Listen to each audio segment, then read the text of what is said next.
Hey beautiful people, and welcome back to my YouTube channel, Oma with Monica. It's your girl Monica, and I love to equip, encourage, and empower others through the word of God. So if you are new, welcome to my channel. It's all about faith. It's all about growing in Christ and pushing through the storms. It's all about being encouraged to continue your fight, your walk, and your purpose and things like that.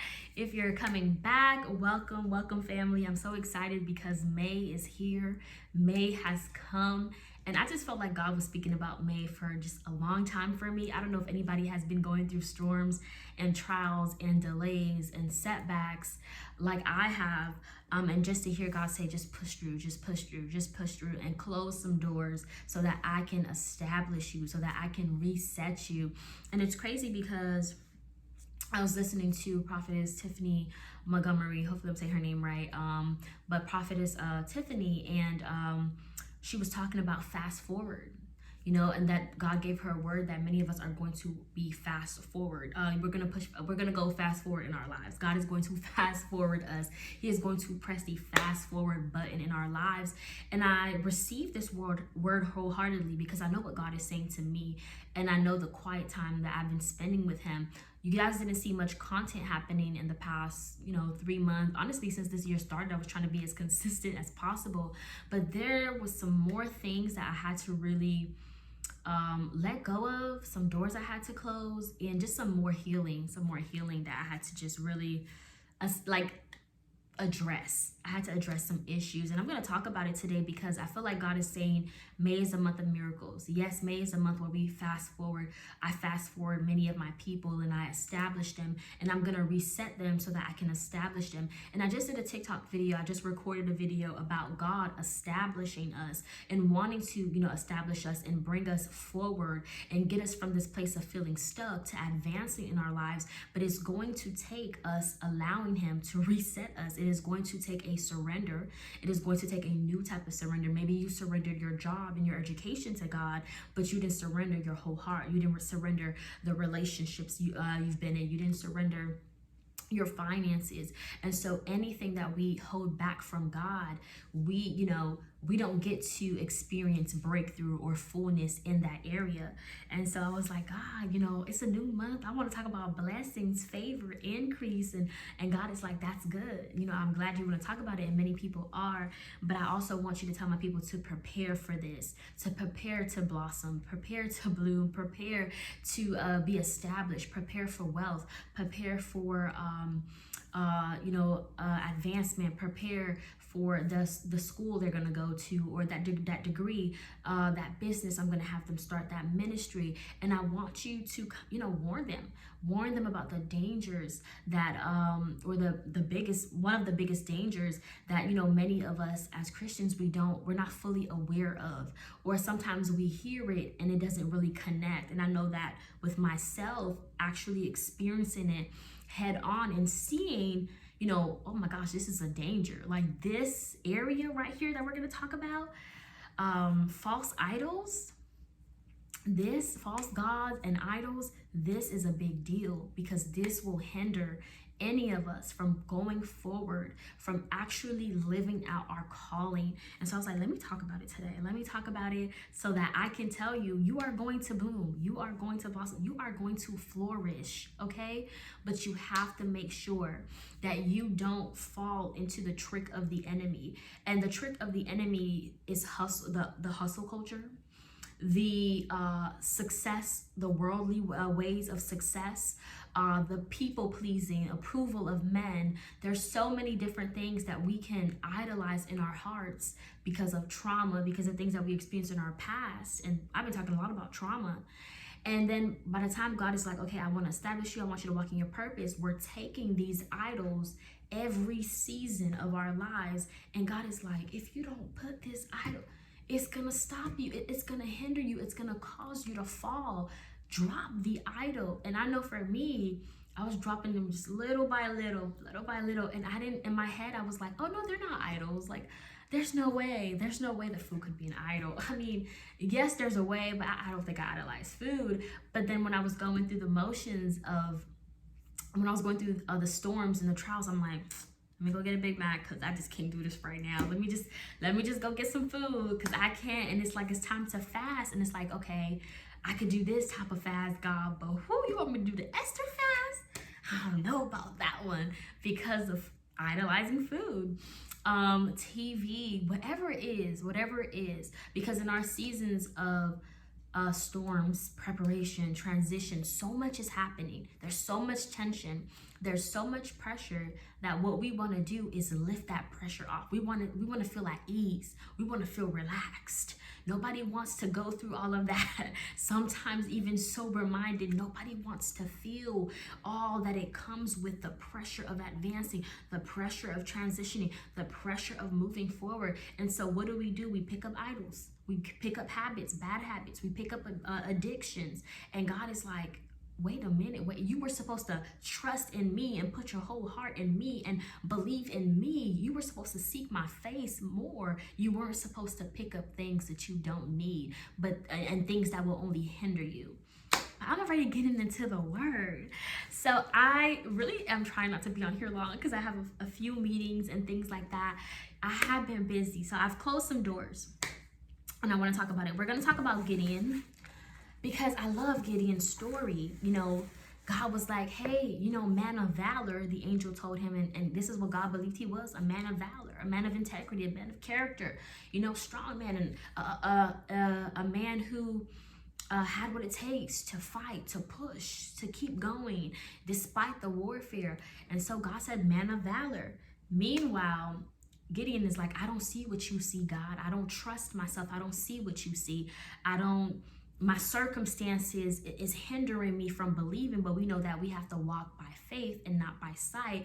But Gideon was distracted because of his circumstances. And many of us, including myself, can be distracted because it's like, I really prayed for something else, but you got me in the here, and it's in my waiting season.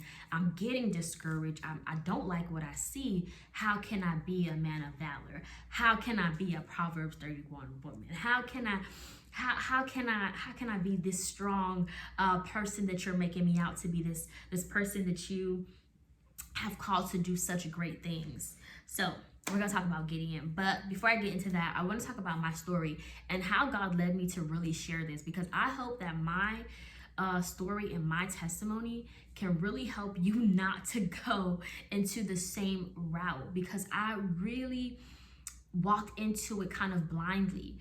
I prayed, I was like, yes, God, but I really believe God allowed it to happen so that I can be here in this position now, so that what he has prepared for me in the future, that I can walk into the fullness of it.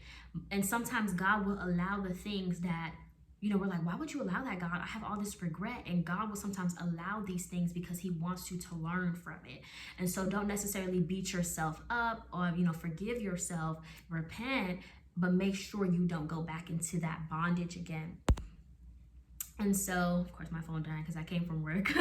And so January, I took on some new roles at work. As a teacher, there's so many roles that you can take on. They're always asking for additional help and volunteers. And so it seems very innocent. Like, okay, I know the writing workshop. I took that as a facilitator, after school writing workshop. That one God told me to do. But God had given me a set time to do it, which was 6 weeks. But I was like, you know what? The students seem to want it to be longer. The administrators, the principal, everyone was saying that's fine. Do it however long you want. And the students at the time, I was thinking that they were going to have the writing assessment, but they didn't choose our school. They chose certain schools. Next year, every school will have it. I think high school in Broward, not Broward, but I don't know about Broward because I don't teach in Broward, but in Palm Beach County. But they chose certain schools this year. So I was like, oh, I'll do more than 6 weeks. I should have talked to God about that. So then they asked about an adult teaching position to teach those English speakers of other languages. I believe that's what it's called, ESOL. And so helping adults at night to practice speaking English and growing their English learning skills. I ended up taking that. And then, of course, these things come with pay.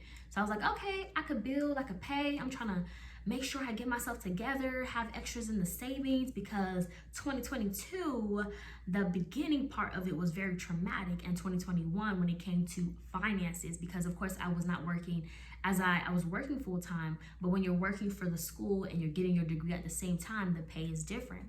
So I'm like, okay, let me just go ahead and save everything so I don't have to go through what I went through before. So I was like, okay, 2 positions. They asked me to be the ACE teacher. So instead of having 2 planning periods, I ended up having 1, because that would take another, instead of teaching 5 classes like I normally would, and like all the other teachers, I'm teaching 6. So I ended up taking an extra class in a new position, and this is like a college class, and so for high school students, and if they pass the test, they get the credit. So I ended up getting an extra class of 33 students, okay? And it was a lot. So that's 3 roles. Then I said yes to Saturday school. Thinking about it now, I'm like, Lord, just, but I've already forgiven myself. I've already was like, you know what? Never again, never again. Unless God tells me to do it, and whenever he says do it for a certain amount of time, I will, but I would never pick up more, because it wasn't that I couldn't do the roles. I finished them. I definitely honored my word. I finished them all the way until the end. They ended, the last week was the end of the writing workshop, and 2 weeks before that was the end of the adult night school. And I think a week before the tutoring was the end of Saturday school. And now ACE is over, because that's full of seniors and juniors, and the seniors are checking out. So y'all, the whole month of April, from January to April, I had taken on 4 new roles on top of being a teacher. So now I have 6 classes to grade. I'm staying at work until 8:30. I'm coming to work on Saturdays. No time for ministry, no time for business. I have been doing business, but no time to promote businesses. Like, people who know me know that I help with writing. I've been publishing books. So it's been awesome publishing books, but there's more that I could have done. But because I took on so many roles, I was not able to do what God has called me to do. And I found myself being so exhausted, I barely had time to pray. I was supposed to be getting up at 4 a.m. and seeking God's face. I barely had time. On top of taking on those 4 roles and being a teacher already, I was also taking 2 classes to get my ESOL endorsement, ESOL certificate. Y'all, baby, I had to drop one of those classes, okay? I had to let go of one of them. I had to let it go. The other one I passed with an A. I'm good. This is the 3rd class I've taken. I've passed and taken so far. The second one I had to drop. So in total, you need 5 classes to get your endorsement. So I've passed 3, taken 3. Could have had 4, but I had to drop that one because I was like, you know what? And I prayed about it, and God was like, let it go. Let it go. Close the door, because you don't have the time. You don't want to mismanage. You don't want to not pass it and things like that. I had to let it go. So that's why I haven't been here and creating content. And I was talking to God about it, because I was feeling low. Whenever you're not in your purpose, whenever you're not doing what God has called you to do, you are going to feel some depression. You're going to feel some pressure, some anxiety. Oh God, I don't know what's going on. I don't feel great, and I don't know if I want to create content still, and I'm contemplating on quitting, and all these different things. God has put it in us to want to pursue our purpose, to know that there's something greater beyond, what we could think or imagine.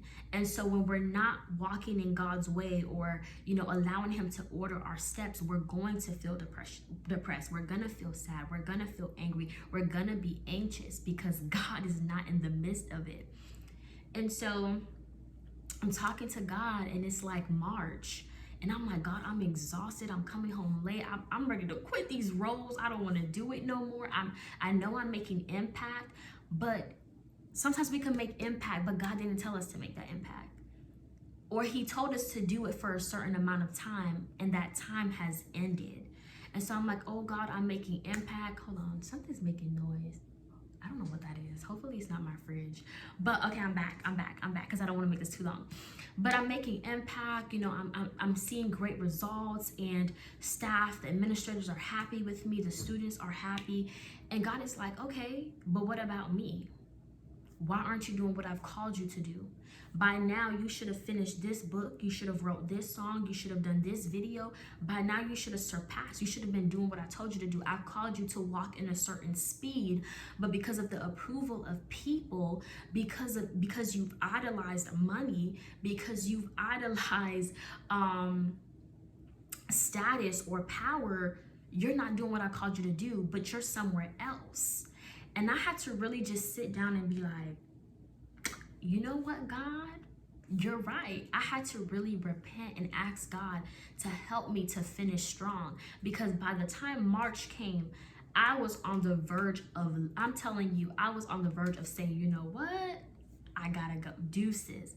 I was on the verge of just quitting those extra roles and things like that. But I knew I had to, like the Bible says, your yes be, let your yes be yes and your no be no. So I knew that I had to let go of the thought of quitting, because I had to finish honorably. I had to finish strong. And it was myself who put myself in that position. And I had to make sure that I ended it properly. And so I just want to share that before I even go into Gideon and wrap this up. I was just thinking to myself, oh, I just want to save money. I just want to, I just want to save money. I just want to be a great teacher to my administrators. I've been nominated twice. One for Teacher of the Year, Beginning Teacher of the Year. The other one for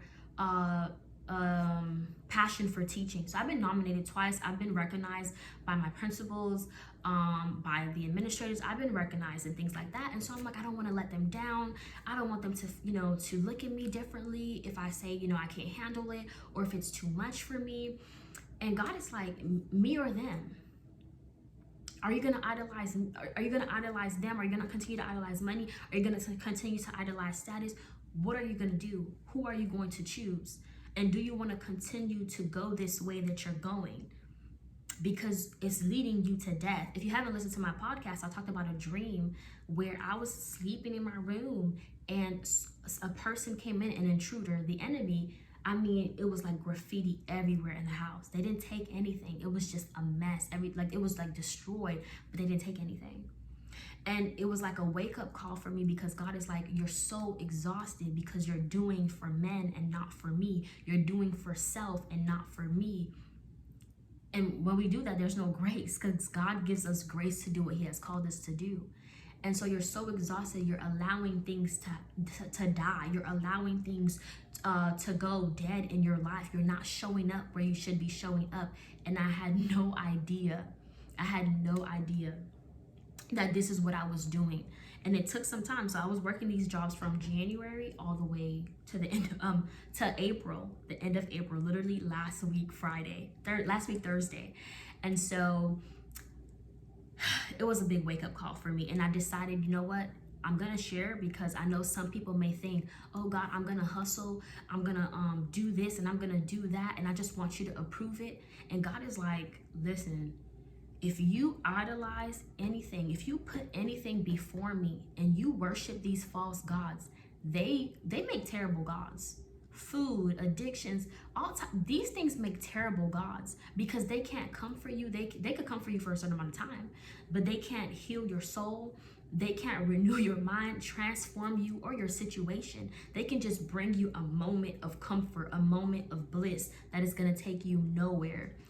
Guys, excuse the noise. I don't know what that is, but excuse the noise. It's going to take you nowhere. And so in Gideon's story, let's go to Gideon, because I've shared my story and I had to let you guys know why this word came out, because God has been preparing me for greater. And I've been talking to him. I've canceled my plans. I'm like, I surrender. And there's so much more to come, but I had to let go of these idols. I had to close these doors to these roles that I took on. While they were great for the time, while I made great impact, while I was recognized, I was not supposed to be there for that long. I was not supposed to take up some of them. About 2 of them I wasn't supposed to take at all. And that was me. So Gideon,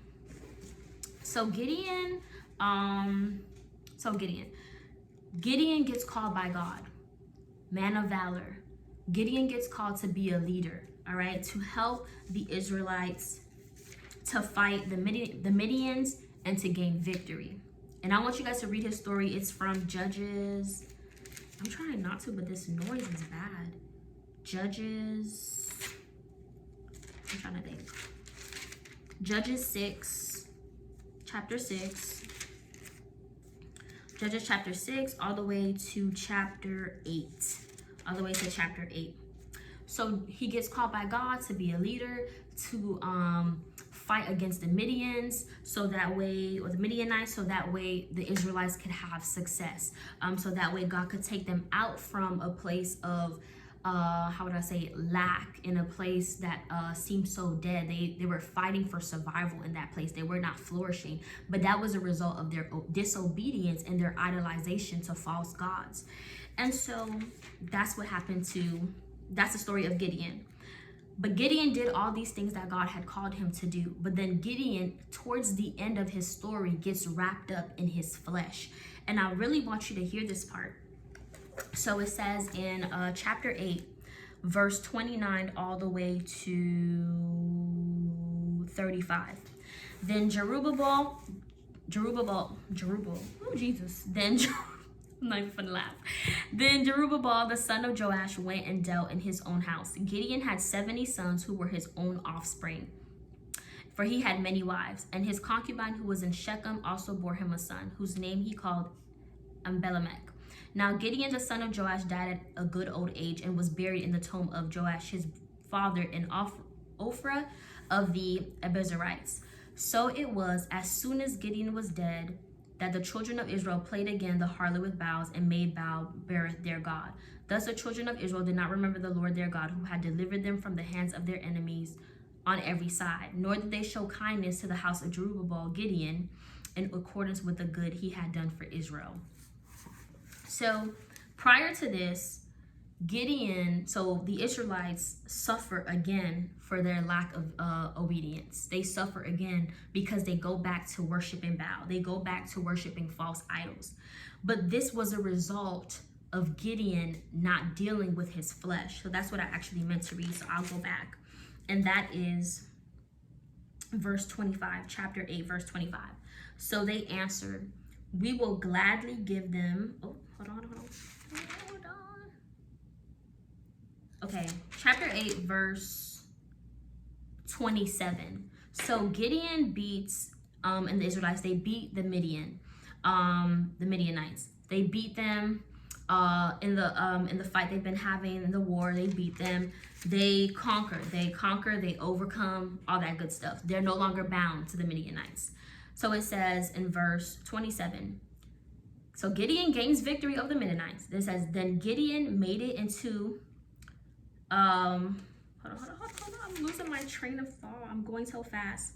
So they answered, we will gladly give them. And they spread out a garment. So they were telling the men of Israel will over us but the year and his son. So the Israelites were telling Gideon and his family to rule over them. They wanted to make them kings. So they told Gideon, I will not rule over you. So they answered, we will gladly give them. So they said to Gideon, we'll give you all the gold, everything that we got from the plunder. So Gideon was like, no, you don't have to do that. You don't have to make me a king. I will not rule over you. But he says, I would like to make a request of you, that each of you would give me earrings from his plunder. For they had golden earrings because they were Ishmaelites. Okay, so for they were Ishmaelites. So they answered, we will gladly give them. So the Ishmaelites will gladly give them. And they spread out a garment, and each man threw it into the earrings from his plunder. Now the weight of the gold earrings that he requested was 1,700 shekels of gold, besides the crescent ornaments, pendants, and purple robes which were on the kings of Midian, and besides the chains that were around their camel's neck. Then Gideon made it into an ephod and set it up in his city Ophrah. And all Israel played the harlot with it there. It became a snare to Gideon and to his house. So Gideon had these desires. He wanted the plunder. He wanted the jewelry, the gold. He made it into an ephod, which was like a robe back then. He made it, but he put it up for all Israel to see, but they began to worship it, and it became a snare. So all the hard work that Gideon did, everything that God took him through, the tests, the storms, the trials, everything, him conquering the Midianites, and winning and leading the Israelites, at the end, he was like, no, you don't have to make me king, but this is what you could do for me. So he thought he wasn't taking the glory by saying, you don't have to make me king, but he was also taking the glory by taking, their gifts of the plunder. He was taking their jewelry. He was taking all of that to make the ephod and leaving it there for the Israelites to worship. And he also began to worship it, and it became a snare to him. And so sometimes we think, so Gideon was deceived. And I think about myself and being deceived, like, oh, I'll just use it to save money. I need to buy a house, all these different things. I have this dream, I have this goal, I need these resources. But God has to come first. God has to be the one to order our steps. He has to be the one to make the crooked places straight. He has to be the one to give the resources, because anything that's not from God will become a snare to us. And it became a snare to Gideon. His greed, worshiping the ephod, it became a snare to him and the Israelites. So much so that what I read in verse 29 to 35, once he died, they went back to serving Baal. All that hard work they did, it was over just like that.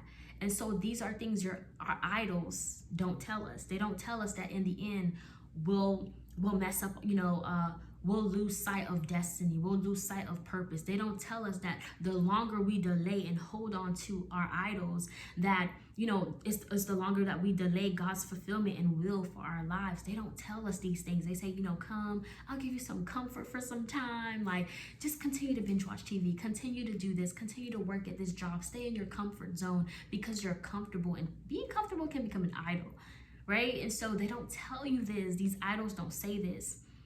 The things that we worship, before God, they don't say these things, but we continuously will keep going in this cycle if we do not let those idols go. And so I'm sorry that I came from work and I really wanted to share, but I'm sorry that I kind of got messed up on the on Gideon's part where he ended up taking their jewelry and things like that and making the ephod. But I do want to say, that's just me wrapping everything up. I do want to say that's my testimony. I was like deceived in my thinking, and God had to renew my mind, and he had to transform my mind throughout the time that I was just working all these jobs and like praying, like, God, help me to end it properly. Help me to be honorable. Even though I know I'm not going to take it up again, I want to make sure that I close these doors the right way so that I can walk into what you want me to do.